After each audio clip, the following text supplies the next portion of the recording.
Šobrīd mēs atrodamies Rumbulas lidlaukā, un man blakus nav vis Pēters Ostašovs, bet Rokijs. Rokijs ir hokeja kluba Kurbats talismans. Iesim skatīties, kas te tagad notiek pa tādiem lieliem pasākumiem.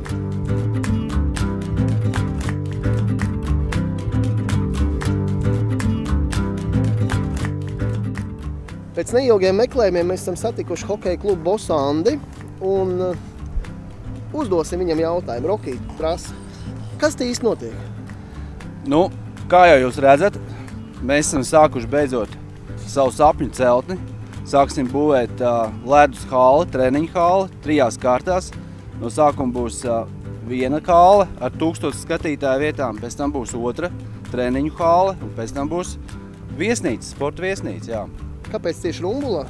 Tad tas ir pirmām kārtām jau infrastruktūras jautājums. Jāsaprot to, ka lidlaukam ir savas priekšrocības, tātad varēs šeit sēsties starpkontinentālie laineri nosēsties, ja, un uzreiz tiešāk būs piekļuva hokeja hallē, un tieši tāpatās arī kuģi varēs grīvā iebraukt, un ceram, ka te osta būs, un uzreiz varēs izkāpt ārā tur no... Nu labi, kas te būvēs? Paši būvēsiet?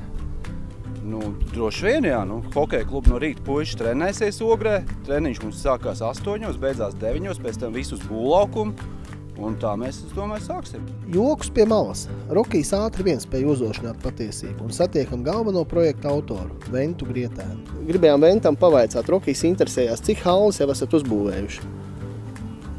Šī pirmā. Pirmā un pat nozīmīgākā. Kā vienmēr, pirmā ir tā pat nozīmīgākā.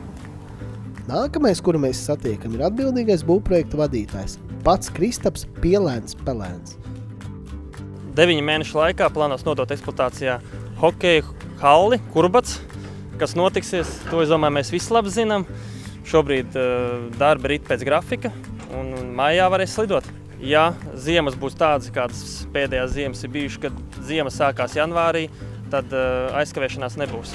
Ir plānots līdz tam nonākt jau zem jumta, un līdz ar to tad jau tālākiem darbiem ziema neietekmēs. Ir dzirdēts baumas, ka lediņš būšot tā kā dimantiņš, tā ir taisnība?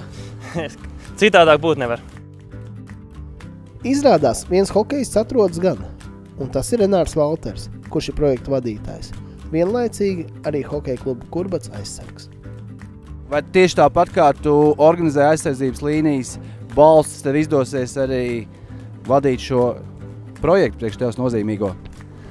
Nu kā, es domāju, ka tam ir jābūt un visam jānotiek pēc plāna, jo 2 gadi jau kuļos un kaut kā jau es aizkolies līdz būvniecībai, tā ka domāju, ka viss būs kārtībā. Kas būs tie lielākie palīgi, teiksim, arī kāds no Kurbada kolektīva? Jā, man ir, teiksim, super zinošs palīgs, kurš Kurbadā visu organizē, un tas ir Edgars Krievāns, kam var pazvanīt jebkādā jautājumā, viss tiks atrisināts ar padomu vai ar darbiem. Vai Pēteru Ostašovu arī aicināsiet talkā?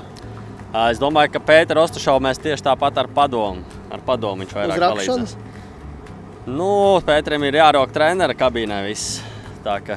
Bet ir jau dzirdēts, ka mazais cinīts gāž lielu vezumu. Bet tie vezumi, es skatos, ka daudz tiek vesti. Nu, taisnība ir, bet es domāju, katram savs darbs darāms. Ko šobrīd dara šie vīri? Šie vīri šobrīd zāģē armatūru priekš pamatdarbiem. Tā jau tā kā pamata likšana tiek gatavot, ja? Jā, visi tiek sagatavošanas darbi priekš pamatiem tiek veikti šobrīd. Pamata akmens, kad tiks likts? Kā plānojās? Plānojās, ka tas varētu būt septembra vidus.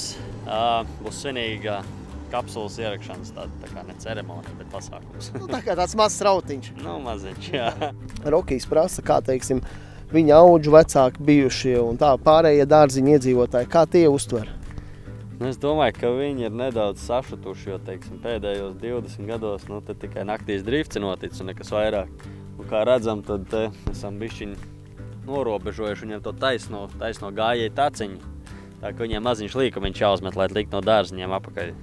Bet bonusā viņi varēs nākt slidot nākamgad? Viņi varēs slidot, viņi varēs nākt trenēties, viņi varēs nākt paēst pusdienas pēc dārza darbiem.